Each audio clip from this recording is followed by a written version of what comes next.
Fala, galerinha, beleza? Vamos continuar o nosso estudo de função modular. Hoje sim vamos ver a função, até então nós só vimos trabalhando os conceitos e propriedades de módulo. Então, eu vou começar com o tipo mais simples de função modular, que eu vou representar aqui por f. Lembrando que quando a gente fala em função, não basta a expressão é apenas um dos componentes da função. A gente precisa informar, precisa exibir domínio, contradomínio, que no caso aqui eu vou usar o conjunto dos números reais para ambos. E a expressão mais simples de função modular é dada por f de x igual ao módulo de x. Bom, se eu não tivesse o módulo, se fosse apenas f de x igual a x, nós teríamos uma função afim, uma função do primeiro grau, cujo gráfico nós sabemos que é uma reta. No caso da função modular, em que a expressão que aparece dentro do módulo é uma expressão afim, uma expressão do primeiro grau, o gráfico será a junção de duas semirretas, conforme eu vou mostrar aqui já já, tá? Eu vou explicar dois procedimentos para a gente construir o gráfico da função modular. Um desses procedimentos é o apresentado no livro didático, mas eu vou apresentar também um procedimento alternativo, tranquilo? Então, primeiro, eu vou apresentar esse procedimento diferente do que aparece no livro, em que ele vai consistir basicamente de duas etapas.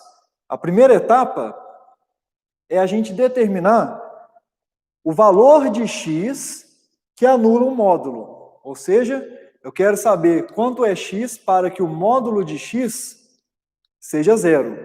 Ora, qual é o número cujo módulo é zero? É claro que esse número é o próprio zero. Não há outro número cujo módulo seja zero, certo? Então, com isso, eu já determino um ponto que vai ser o nosso referencial, vai ser o nosso divisor de águas. Como assim?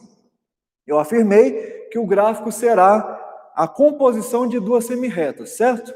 Pois bem, esse ponto que a gente acabou de obter aqui é justamente o limiar, é justamente o ponto comum dessas semirretas. Como assim? A gente sabe que semirreta, ela tem uma extremidade, ela tem um limite à esquerda ou à direita, um ponto que está mais à esquerda ou mais à direita. A semirreta é ilimitada em apenas um dos sentidos, não é isso? Pois bem, o limite, a extremidade dessas duas semirretas será o mesmo ponto, que no caso aqui, é o ponto cujo x vale zero e o y também, Porque lembre-se, olha aqui, o módulo de x é a expressão de f de x, mas f de x, ou seja, a imagem de x pela função f é o que no plano cartesiano corresponde à coordenada y, a segunda coordenada. Então eu tenho tanto a primeira quanto a segunda coordenada igual a zero. Tá? Então eu vou marcar esse ponto, o ponto que no caso aqui é a origem do nosso plano cartesiano, certo? Então este ponto aqui, como eu disse, ele vai ser o ponto comum das duas semirretas. Onde uma semirreta termina é onde a outra semirreta começa. Pois bem, como eu já sei que são semirretas e eu já tenho um ponto, a segunda etapa é simplesmente determinar um segundo ponto para cada uma das semirretas. Ora, como o nosso divisor de águas é x igual a zero, o que eu vou fazer? Eu vou escolher dois valores de x. Um à esquerda do zero e outro à direita do zero. Então, eu posso escolher, por exemplo, um à esquerda do zero, eu posso escolher, por exemplo, x igual a menos 1, para obter o correspondente y. Um x à direita do zero, eu posso escolher, por exemplo, x igual a 2 e obter também o y correspondente, tá? Bom, se eu substituir x por menos 1, quem será f de x? Módulo de menos 1. E o módulo de menos 1 é 1. Isso equivale a qual ponto no plano cartesiano? O ponto de coordenadas menos 1 e 1. Que eu vou indicar aqui, menos 1 e 1. Então, tenho este ponto. Beleza. Só preciso agora do ponto à direita do zero, que é o ponto cuja primeira coordenada é 2. Se eu substituir x por 2, qual será f de x? Qual é a imagem de 2? É o módulo de 2, que é igual ao próprio número 2. E isso fornece um outro ponto que eu vou marcar no plano cartesiano, o ponto de coordenadas 2 e 2. Então aqui, ó, x igual a 2 e o y também igual a 2. Este ponto aqui. Beleza, eu não disse que são duas semirretas e que o ponto comum é essas semirretas, no caso aqui é a origem do plano cartesiano? Então agora basta traçar essas semirretas, ligando os pontos. Não preciso marcar mais nenhum ponto.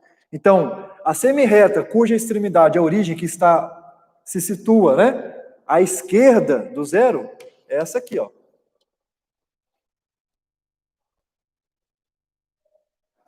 E a semirreta que está à direita do zero, repare, né, aqui a origem é onde essa semirreta termina, mas esse ponto vai ser onde a outra semirreta começa, né? Esse ponto é o limite à direita dessa semirreta e será o limite à esquerda da outra semirreta, que é a semirreta que passa por estes dois pontos aqui, ó. Aí está o gráfico da função f, tá bom? Que é o exemplo mais simples de função modular, tá bem?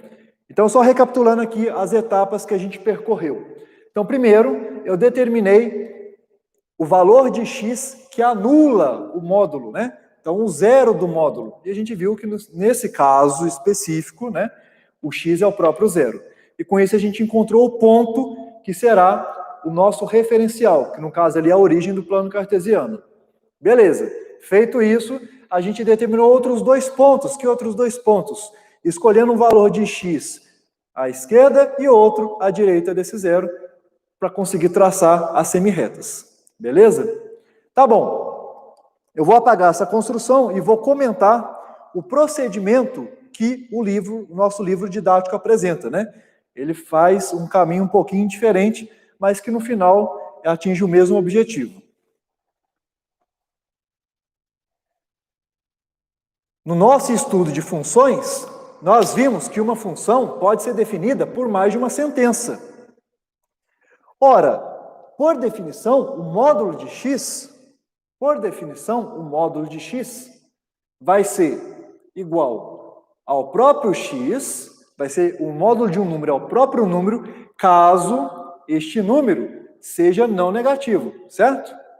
Por outro lado, o módulo de um número é o oposto desse número, né? Eu tenho que trocar o sinal caso este número seja negativo. Então, no fundo, o que o autor apresenta aí no nosso livro didático é reescrever a função modular como uma função definida por mais de uma sentença, né? Então, o que ele faz? Ele trabalha com cada uma das expressões, certo? O que ele faz é o seguinte, ele usa essa expressão, né, f de x igual a x, para x não negativo. E aí o que ele faz? Ele determina, né, aqui nós temos uma função afim, porém com um domínio limitado, né? Não com domínio igual aos reais, e sim o intervalo começando em zero, né? Então de zero a mais infinito. Beleza. Então ele determina, e sabendo que o gráfico de uma função afim é uma reta, e nesse caso aqui uma semirreta, porque está começando no zero, ele vai lá e escolhe dois valores de x e traça a reta, perdão, a semirreta, né? A semirreta correspondente. Na etapa seguinte, o que ele faz? Ele trabalha com a outra expressão. F de x igual a menos x para x negativo. Então, o que ele faz? Ele escolhe dois valores negativos para x, certo? E encontra os valores de y correspondentes para marcar dois pontos no plano cartesiano. E aí, ou seja, ele constrói o gráfico por meio de dois gráficos. O gráfico da primeira sentença e o gráfico correspondente à segunda sentença. E depois ele faz a junção destes dois gráficos para obter o gráfico da função modular original. Tá bom? Bom, como eu disse, esse aqui é o caso mais simples de função modular. Vamos ver alguns exemplos mais elaborados, tá?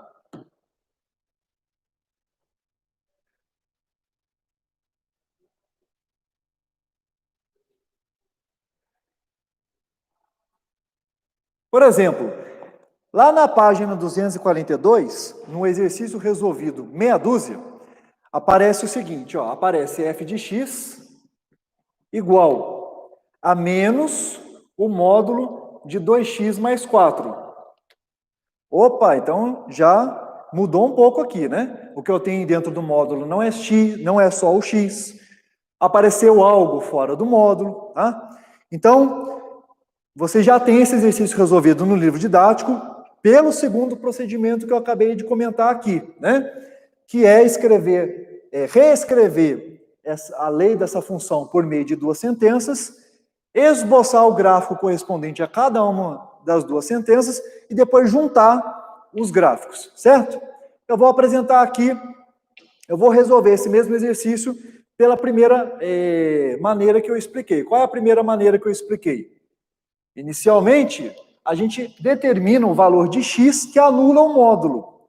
Então, o que eu vou fazer? Vou escrever módulo de 2x mais 4 igual a zero. Repare que não há necessidade de eu colocar o menos aqui, porque o zero é nulo, né?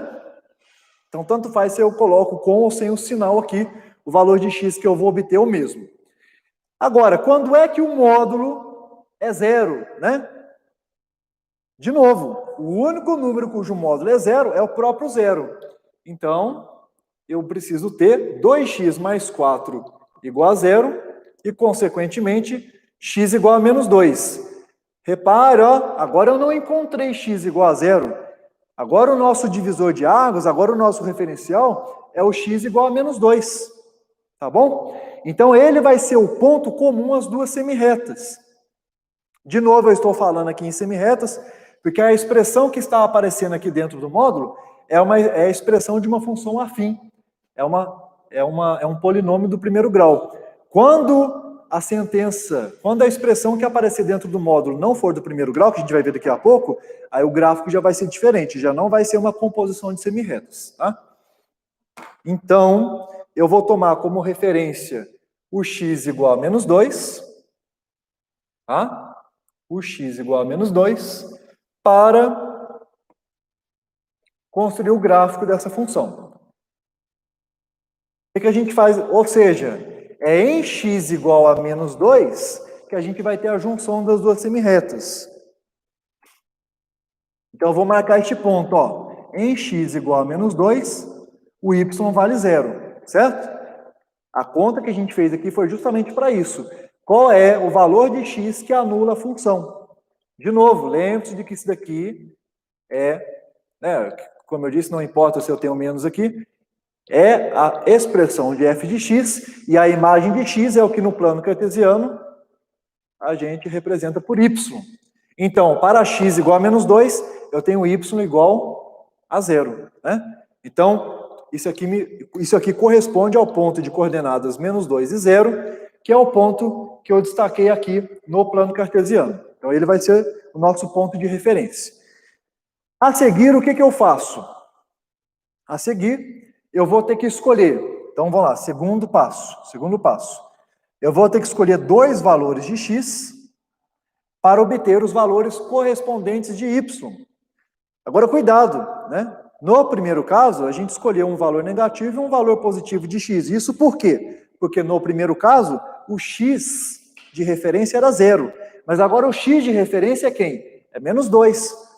Então, não basta eu escolher um valor negativo e um valor positivo de x. O que eu tenho que fazer? Eu tenho que escolher um x menor do que menos 2, né? Antes do menos 2, então, por exemplo, menos 3. E um x à direita do menos 2. Né? Pode ser menos 1,5, pode ser menos 1, menos meio, né? Pode ser menos raiz de 2, pode ser menos raiz de 3, pode ser o 0, pode ser 1, pode ser 2. Eu vou escolher, por exemplo, aqui o 1. vou fazer o seguinte, eu vou escolher o 0 por conveniência, tá? Por causa do espaço que a gente tem lá no plano cartesiano. Mas você poderia escolher 1, 2, o π, tá? O que quisesse aí. Vejamos. Se o x for menos 3, quanto valerá o f de x, né? Qual será a imagem do menos 3? Substituindo aqui, ó, 2 vezes menos 3 dá menos meia dúzia, certo? Menos meia dúzia mais 4 dá menos 2. Mas qual é o módulo de menos 2? O módulo de menos 2 é 2. Porém, eu tenho um menos aqui na frente da expressão. Então, o módulo vai dar 2, mas com esse menos, o valor, que é o resultado aqui, ó, vai ser menos 2. Isso aqui corresponde a qual ponto no plano cartesiano? Ponto de coordenadas, menos 3 e menos 2, que eu vou indicar aqui no plano, ó. X é menos 3 e o y é menos 2. Este ponto aqui. Beleza? Ok. Pronto. Precisa de apenas mais um ponto. O ponto que eu vou utilizar para traçar a outra semirreta. Veja, né? Eu não preciso marcar 4 pontos. Bastam 3 pontos, né? Porque um dos pontos que eu estou usando é justamente o ponto comum às duas semirretas. É o ponto que corresponde às extremidades, né, dessas semirretas. Beleza. Substituindo o x por 0, vai ficar apenas o 4 aqui dentro do módulo. E o módulo do número 4 é o próprio 4. Com este menos, o y vai ficar igual a menos 4. E o ponto correspondente é 0, menos 4. Então, eu tenho x igual a 0, ou seja, eu estou sobre o eixo y, e o y vale menos 4. Então, é este ponto aqui, ó. Pronto, já estou apto a traçar, a esboçar o gráfico desta função f. Basta ligar os pontos correspondentes a essas semirretas. Então, eu tenho a semirreta ilimitada à esquerda, ilimitada à direita, e a extremidade é o ponto de coordenadas menos 2, 0. Tá bom? E eu tenho a outra semirreta, que é limitada à esquerda, e essa extremidade é o ponto de coordenadas menos 2, 0, porém ilimitada à direita. Onde é que está essa outra semirreta? Aqui, ó. Tá bem? Então, esse é o gráfico desta nova função f. Beleza? Pode verificar qual é o procedimento que o autor usa no livro, né? Como eu comentei com vocês, o que ele faz é reescrever a lei dessa função como uma função definida por duas sentenças. Qual é a análise que ele faz? Para tirar o módulo, ele tem que ver quando que a expressão que está aqui dentro é negativa e quando que é positiva. A expressão que está aqui dentro é positiva quando o x é maior do que menos 2. Então, para x maior do que ou igual a menos 2, o módulo dessa expressão será ela própria. Com menos aqui fora, vai ficar menos 2x, menos 4. Agora, se o x estiver à esquerda do menos 2, se o x for menor do que menos 2, então o módulo será o oposto dessa expressão, ou seja, menos 2x menos 4, que com este menos ficará 2x mais 4. Então, o que o autor do livro faz é trabalhar com essas duas sentenças. Ele traça o gráfico correspondente à função definida por essa sentença com domínio igual ao intervalo iniciando em menos 2 e ilimitado à direita, né? Ou seja, isso aqui corresponde ao intervalo de menos 2 a infinito. E depois ele traça o gráfico correspondente à função dada pela sentença f de x igual a 2x mais 4, porém com domínio igual a menos infinito a menos 2. E aí ele junta os dois gráficos, que são as duas semirretas que a gente acabou de traçar. Tá bom? Beleza, como eu disse, aqui nesses exemplos que a gente já trabalhou, os gráficos são simplesmente composições de semirretas, porque a expressão que aparece dentro do módulo é a expressão de uma função afim. Mas nem sempre isso acontece. Então vamos ver aqui exemplo no qual a expressão que aparece dentro do módulo é a expressão de uma função quadrática. Vejamos. Vamos lá.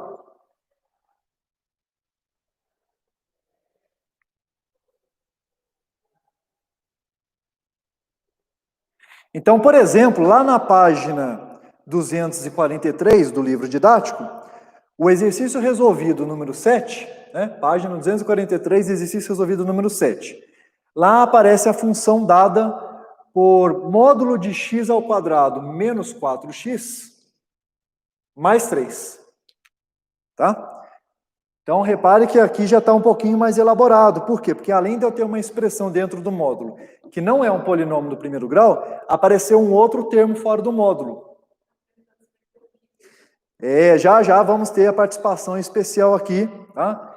De um grande amigo nosso, né? Que já é amigo comum aí de vocês também. Bom, o que eu vou fazer agora? Ó, eu não vou mudar a estratégia, ou seja, eu vou continuar começando por determinar o valor de x, agora atenção, hein, que anula o módulo, não é que anula a função, eu não estou atrás do zero da função, eu estou atrás do zero do módulo, ou seja, eu vou buscar o valor de x que anula o módulo, tá? Que anula o módulo. Então essa vai ser a primeira etapa, eu vou fazer módulo de x ao quadrado menos 4x igual a zero. Tá bom? Então eu não estou calculando o zero da função. Até porque essa função aqui não possui zero. Ela não possui zero. Por que ela não possui zero? O que eu estou querendo dizer? Estou querendo dizer que ela não se anula. Ela não se anula. Tá? Esse aqui, ó, nunca vai ser zero. Por que isso aqui nunca vai ser zero? Porque para que isso fosse zero, eu deveria ter este módulo igual a menos 3, certo? Para cancelar com 3. Mas quando é que o módulo resulta em um número negativo? Nunca, né? O módulo de qualquer número, de qualquer expressão, resulta no mínimo em zero. Nunca dá negativo, tá? Então, eu não estou atrás do valor de x que anula a função, porque essa função não vai se anular nunca. O que eu quero aqui é o valor de x, tá? Que anula o módulo. O módulo. De novo, né? Se eu quero um módulo igual a zero, então a expressão que aparece dentro do módulo tem que ser zero. Isso aqui é uma equação do segundo grau. Eu não preciso nem usar a fórmula para resolver essa equação. Por quê? Porque como o termo independente aqui do primeiro membro é zero, né? Não aparece nenhum outro número aqui, só aparece o termo do segundo grau e o termo do primeiro grau, eu posso colocar o x em evidência. Então fica x que multiplica x menos 4. E eu quero que isso seja igual a zero. Ora, quando é que um produto é zero, hein? Quando é que um produto é zero? Quando um dos fatores é zero. Então daqui o que eu concluo? Daqui eu concluo que ou este fator é zero, ou este outro fator é zero. Mas dizer que x menos 4 é zero, equivale a dizer que x é igual a 4. Então, estes são os dois valores de x que anulam o módulo, tá bom? Estes são os zeros do módulo, não da função, hein? Não da função.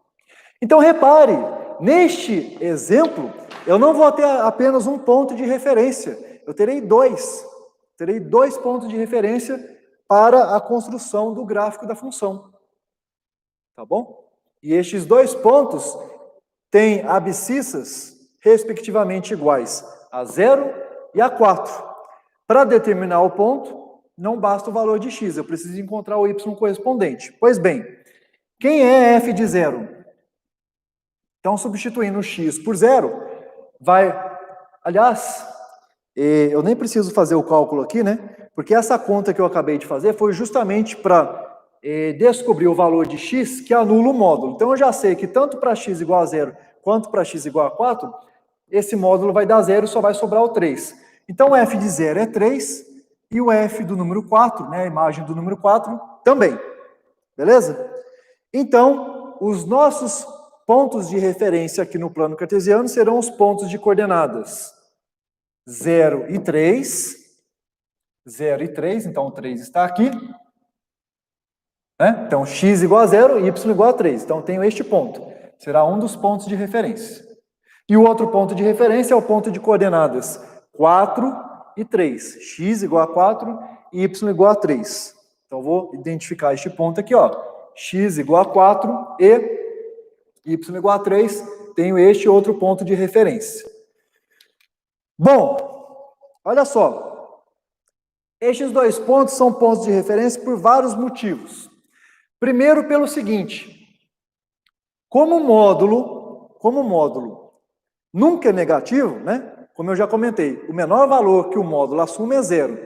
Independente do x que eu utilizar, qualquer valor de x que eu substituir aqui, no mínimo esse módulo vai dar 0. Negativo não pode dar.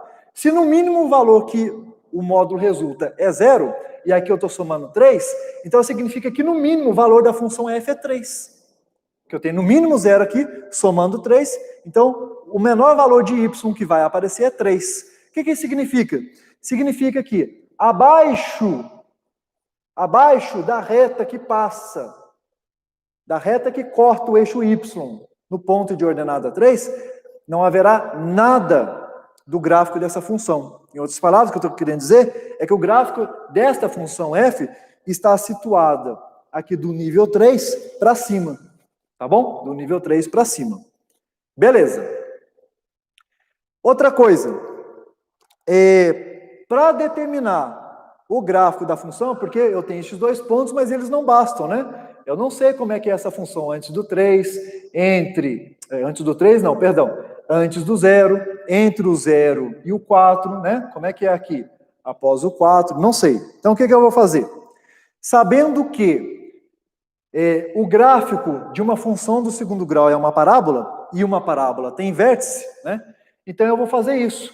Eu vou determinar primeiro, né, o y correspondente ao vértice dessa parábola. Ora, eu já encontrei aqui que os dois valores que anulam essa expressão do segundo grau são 0 e 4. Ora, nós sabemos que o x do vértice ele está no meio dos zeros da função quadrática. Então, eu não preciso me lembrar de fórmula nenhuma, de x do vértice, y do vértice, para determinar esse ponto. Por quê? Qual é o número que está no meio entre 0 e 4? É o 2. Tá bom? Então, o 2 é o x do vértice. Então, o que eu vou fazer para obter o y do vértice? Vou calcular a imagem do número 2. Qual será a imagem do número 2? Se eu substituir aqui o x por 2, olha o que eu vou obter. 2 ao quadrado, 4. 4 vezes 2, 8. 4 menos 8, menos 4. Cujo módulo é 4. Que se eu somar com 3, eu vou encontrar 7. Então, já tenho mais um ponto aqui. O ponto de coordenadas 2 e 7. Né? Vai ficar fora de escala aqui, tá bom? Mas este ponto aqui, ó. Considere que é o ponto de coordenadas 2 e 7, tá? Beleza. Então, eu já sei como é que vai ficar o gráfico entre o 0 e o 4. Entre o 0 e o 4, eu vou obter aquele pedaço da parábola que contém o vértice. Olha como é que vai ficar, ó. E lembre-se também que no x do vértice passa o eixo de simetria. Né? A reta que corresponde ao eixo de simetria. O que eu estou querendo dizer? O que eu tenho aqui à esquerda é igual ao que eu tenho aqui, ó, à direita. Tá bom? Agora, beleza. Obtive a parte do gráfico correspondente ao intervalo de 0 até 4. Agora, o que acontece antes do 0 e o que acontece após o 4? Bom, o que acontece é o seguinte, né? Como eu disse, o menor valor que essa função assume é 3, porque o menor valor que o módulo pode resultar é 0. E de fato, só vai dar 3 para estes dois valores de x, 0 e 4. Os únicos valores de x que anulam este módulo são 0 e 4. Qualquer outro valor de x que eu substituir, aqui, dentro dessa expressão, vai dar um número diferente de 0. Se vai dar um número diferente de 0, o módulo dele vai dar positivo. Se o módulo dele vai dar positivo, ao somar 3, vai dar um número maior do que 3. Então, o gráfico aqui, ó, antes do 0 e após o 4, vai ser ilimitado. Vai ser aquela parte, tá, da parábola ilimitada. Então, assim, este vai ser agora o gráfico da função f. Estas curvas aqui não são semirretas, né? Tem o mesmo formato lá da curva da parábola, tá? São curvas parabólicas. Você deve observar aí no seu livro didática, aí na página 243, que ele ele constrói vários gráficos até chegar a esse gráfico, né? E, de fato, um dos gráficos que ele constrói, né, é justamente o quê? Justamente a parábola, né? Ele faz a parábola e só depois ele considera o módulo. Aí o que acontece? Como há uma parte da parábola, né, que está situada abaixo do eixo y, que é justamente aqui, ó, entre o 0 e o 4, o que ele faz ao tomar um módulo? O que ele faz é simplesmente o seguinte, é refletir a parte negativa. Tudo que está abaixo do eixo y, do eixo x, tudo que está abaixo do eixo x tem y menor do que 0, tem y negativo. O que o módulo faz? O módulo não troca o sinal dos números negativos? Pois então, o que ele faz é justamente isso, é rebater a parte negativa para cima. Então ele faz com que a parte negativa fique positiva. Então, ele simplesmente reflete, certo? E aí dá o gráfico aí que a gente acabou de obter. Tá bom? Então, a parte negativa da parábola, que é a parte que está abaixo do eixo x, fica positiva, né? Reflete para cima. É só espelhar, né? Usa o eixo x de espelho. Espelha para cima. E depois sobe 3 unidades por causa desse 3 que está somando aqui. Tá bom? Beleza. Bom,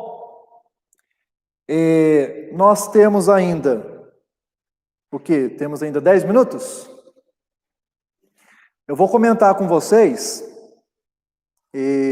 um exercício que a gente vai, lá no bloco da sequência didática meia dúzia, a gente indicou as páginas do livro, né, que vocês devem estudar e também os exercícios que vocês devem treinar, certo? Por enquanto, o que aparece lá para vocês se restringe aos conceitos e propriedades de módulo, cujo exercício, inclusive, eu comentei a resolução na última live, tá? Como a gente já começou a falar propriamente de função modular, e eu já estou ilustrando aqui alguns exemplos, eu vou antecipar a resolução comentada de um dos exercícios de função modular, que é o exercício que aparece na página 246, tá? O exercício 11. Antes de comentar esse exercício 11, deixa eu só acrescentar um detalhe aqui neste exemplo. Conjunto imagem. Quando nós trabalhamos o conceito de função, além de ver domínio, contradomínio e sentença, nós vimos conjunto imagem. Repare em qual é o conjunto imagem aqui dessa função f. Se eu refletir o gráfico sobre o eixo y, né? Ou seja, se eu colocasse dois holofotes, né? Um holofote à esquerda, um holofote aqui à direita, e olhasse para a sombra formada no eixo y, né? O que vai ser a sombra, né? É justamente a parte do gráfico que não deixa a luz passar. Então, a imagem aqui da função f, né? Ou seja, qual é o intervalo aqui no eixo y sobre o qual estará essa sombra? É o intervalo de 3 em diante. De 3 sem fim. De 3 a infinito. Então, começando em 3, incluindo 3, por isso colchete de frente para ele, até infinito, e o colchete é sempre de costas, né? Para infinito ou para menos infinito. Repare, abaixo do 3 eu não tenho nenhum ponto do gráfico. É por isso que não há, na imagem da função f, nenhum valor de y menor do que 3. O menor valor é 3. Tá bom? Beleza. Então vamos para o exercício 11, que aparece aí entre os exercícios propostos aí da página 246. É isso aí, pessoal! Vamos fazer exercícios! Uhul! Então, agradecemos a participação especial aí do nosso convidado. Vamos ver esse exercício 246, da página 11. Então, você vai lá para a página 246 do livro didático, dá uma lida aí no exercício 11. O que nós temos nesse exercício? Nós temos um problema contextualizado, né? Um problema bastante relacionado aí com a física, né? Fala de velocidade, fala de distância, fala de tempo, né? E, assim, para nossa sorte, fala de velocidade constante. Então, isso simplifica bastante as coisas. O que aparece aí nesse exercício 11, né? Aparece um trecho retilíneo com extremidades P e Q. E esse trecho tem 18 quilômetros. Tá bom? Esse trecho tem 18 quilômetros. Beleza? Então, o que aparece aí no enunciado da questão? Aparece o seguinte, né? Primeiro passa um veículo a 90 km por hora. Esse veículo passa aqui pelo ponto P a 90 km por hora. E aí passam-se 2 minutos, tá? Então, passam-se 2 minutos. Beleza? Após 2 minutos, sei lá em qual ponto esse móvel estará, mas o fato é que este móvel, ele está com velocidade, eu vou indicar aqui por V1, que é a velocidade do primeiro móvel, velocidade constante de 90 km por hora. Beleza. Após esses 2 minutos, passa um segundo móvel. Tá? Então, somente após esses 2 minutos, vai passar um móvel aqui, né? Vai passar um outro veículo pelo ponto P, só que agora, ó, com velocidade constante de 120 km por hora. 120 km por hora. Beleza? É claro que, em algum momento, este segundo veículo não só vai alcançar, como vai ultrapassar o primeiro, tendo em vista que a sua velocidade é maior, né? E, de fato, isso vai acontecer antes de terminar o trecho aqui de 18 km, e isso faz parte do problema apresentado aí no livro. A propósito, na letra A, o que o autor pede é justamente o tempo. Então, qual é o tempo para que o segundo móvel alcance o primeiro, né?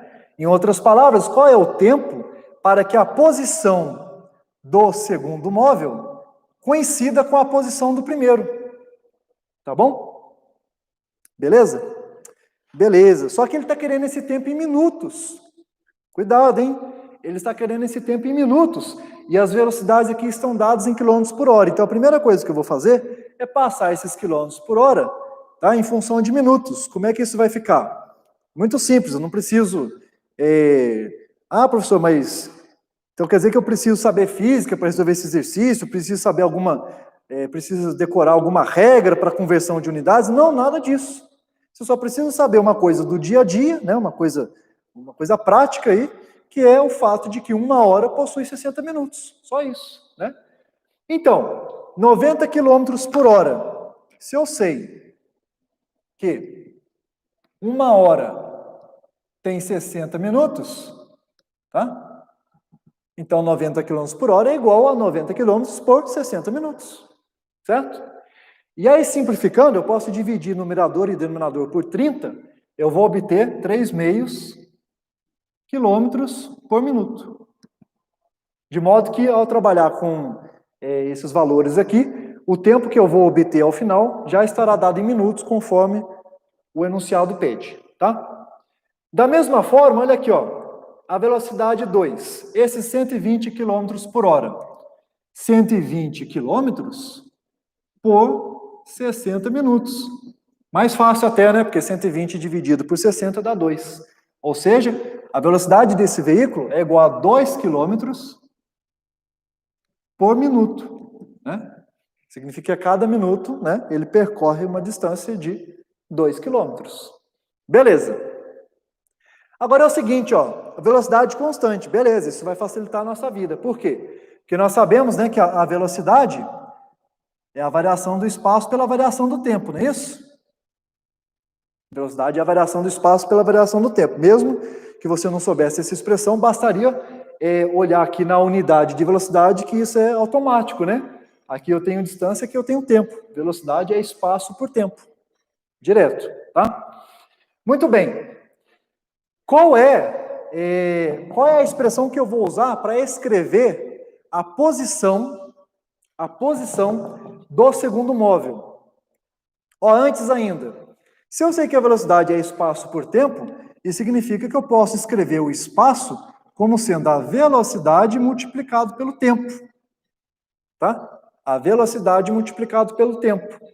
Ou seja, a posição do segundo móvel, vai ser a sua velocidade, que eu não vou usar 120, porque eu quero tempo em minutos, eu vou usar 2. Vai ser 2 vezes o tempo. Essa será a posição do segundo móvel. A sua velocidade, 2 vezes o tempo. E qual será a velocidade do primeiro móvel? Perdão, eu estou falando velocidade, mas aqui é a posição. Qual será a posição do segundo móvel? Será a sua velocidade, não vou usar 90, hein? Vou usar 3 meios. Já fiz a conversão aqui para obter o tempo em minutos. Vai ser 3 meios. Agora, cuidado, hein? Eu não posso simplesmente escrever o T, porque o tempo do primeiro móvel vai ser igual ao tempo do primeiro móvel mais 2. Por que mais 2? Porque quando o segundo móvel passou pelo ponto P, já fazia 2 minutos que o primeiro móvel estava se deslocando. Então, o tempo do primeiro móvel é igual ao tempo do segundo móvel mais 2. Tá? Beleza. Então, como é que vai ficar isso aqui? Vai ficar 2t igual a 3 meios t, mais, ao multiplicar por 2, né? 3. Mais 3. Beleza. Basta isolar aqui o t, então. Né?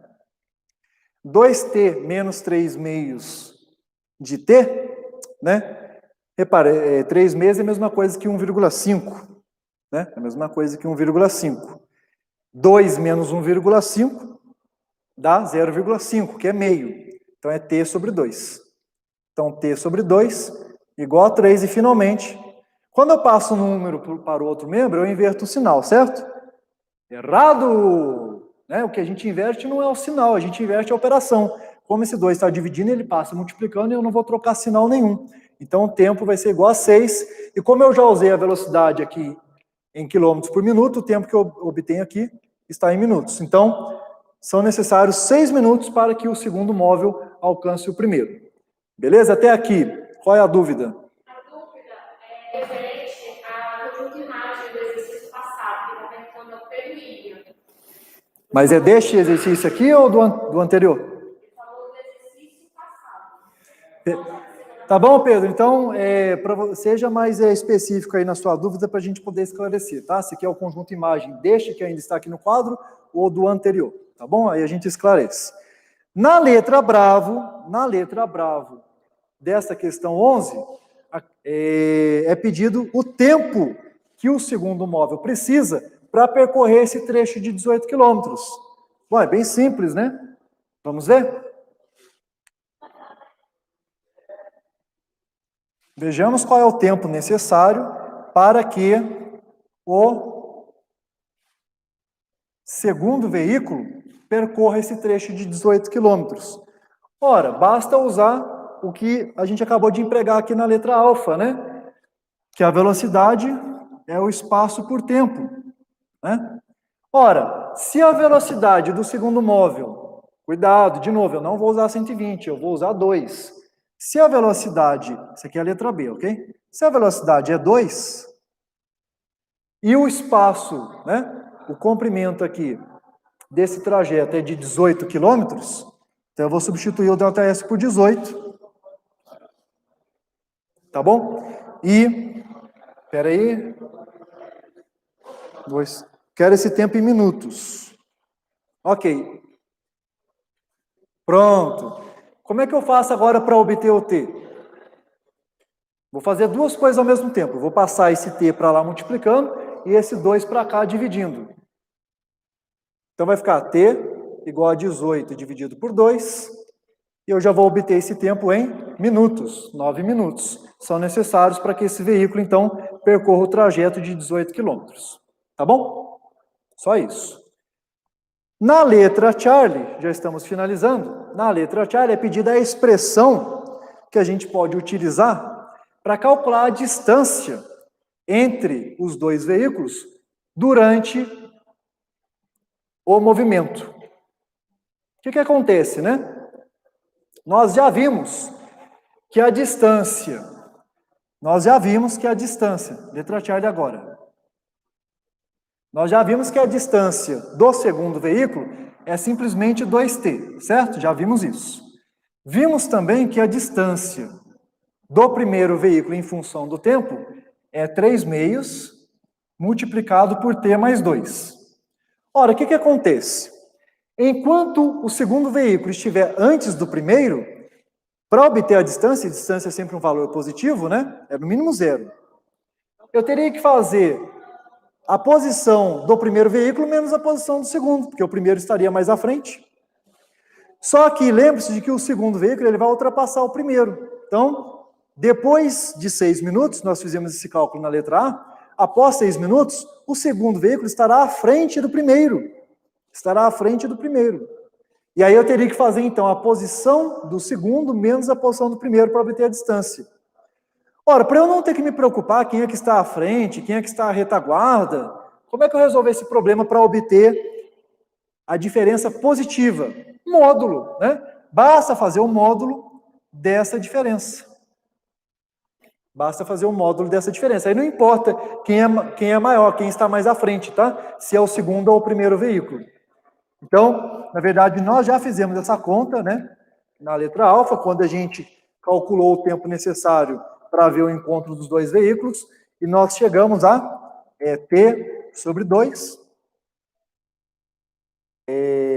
menos 3. Ah, professor, mas eu fiz os cálculos e, em vez disso, eu escrevi 3 menos T sobre 2. Dá na mesma. Lembre-se que quando a gente inverte a ordem aqui na diferença dentro do módulo, o resultado é o mesmo. Justamente porque a gente está tomando um módulo, e o módulo de um número é igual ao módulo do oposto desse número. Então, não importa aqui a ordem na qual você escreva. E, por fim, a gente vai usar essa expressão, né? Então, eu tenho aqui a expressão. Então, a distância, né? Em função do tempo. A distância entre os dois veículos em função do tempo. Então, eu vou usar aqui o plano cartesiano para fazer a letra delta do exercício, que é o gráfico. E aí a gente finaliza esta live. Então, vejamos. Agora, nos eixos coordenados, em vez de x e y, então, eu vou escrever aqui o tempo e aqui d, que é a distância. Tá? Qual foi o bizu que eu passei para vocês? Determinar primeiro o valor da abscissa que anula o módulo. Né? Quando é que isso aqui é igual a 0? A gente já viu quando que a distância é 0. A distância é 0 quando o tempo é igual a meia dúzia. Tá? Então, eu vou colocar aqui 2, 4, 6, 8, 9. Tá? Lembre-se de que 9 minutos é o tempo necessário aí para o segundo veículo percorrer o trajeto de 18 quilômetros. Tá? Então, vamos considerar o intervalo aqui de 0 até 9. Tá? Que é quando o segundo veículo passa aqui pelo ponto Q. Então, eu já sei que no tempo igual a 6 minutos, essa distância é 0. Então, tem esse ponto aqui, ó, sobre o eixo horizontal. Né? Nós já fizemos isso na letra alfa. Né?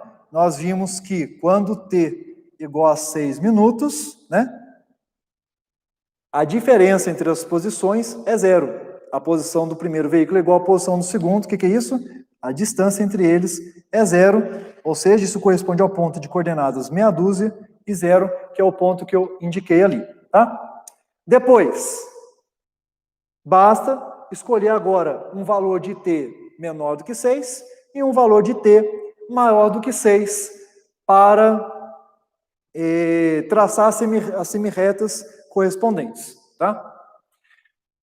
Bom, para facilitar, eu vou escolher, o valor de t menor do que 6 que eu vou escolher vai ser zero, só para facilitar o cálculo, tá? Se eu substituir o t por zero, eu vou ficar com um módulo de 3, ou módulo de menos 3, tanto faz, tá? Em qualquer caso, quanto é esse módulo? Vale 3. Tá? Então, eu tenho este ponto aqui, o ponto de coordenadas 0 e 3. Já consigo traçar uma das semirretas. E a outra semirreta? Bom, como a gente está considerando o domínio aqui, terminando em 9, eu vou usar o próprio 9. Se eu usar o próprio 9, 9 sobre 2 dá 4,5. 4,5 menos 3 dá 1,5. O que é 1,5? 1,5 é a metade de 3, né? Então, se eu tenho 3 aqui, ó, 1,5 está aqui, ó. Aqui está o quê? 3 meios. Então, eu tenho um ponto de coordenadas 9 e 3 meios. Pronto. Na verdade, eu não vou ter semirretas, né? Na verdade, eu vou ter segmentos de retas, porque ambos têm começo e fim. Então, olha aqui, ó. Um começa em t igual a 0, termina em t igual a meia dúzia. O outro começa em t igual a meia dúzia e termina em t igual a 9. Aqui está o gráfico, então, o gráfico da distância entre os dois veículos. Beleza? Ok, pessoal? Qual era a dúvida aí do aluno? Por exemplo, né, qual é a imagem aí? Qual é a imagem dessa função d? A imagem dessa função d, como eu disse, é a sombra que o gráfico projeta no eixo vertical. Qual é a sombra que este gráfico projeta no eixo vertical? É aqui, ó. É essa faixa aqui. Eu não vou ter nada abaixo do 0, como também não terei nada acima do 3. Portanto, a imagem aqui é o intervalo de 0 a 3, incluindo o 0 e incluindo o 3, e por isso o colchete de frentes. Tá bom, pessoal? Se tiverem qualquer outra dúvida, basta postar no chat do nosso ambiente virtual ou então no nosso fórum de dúvidas lá dentro do bloco da sequência didática meia dúzia. Então, com isso, a gente finaliza a aula de hoje. Bons estudos e bom final de semana.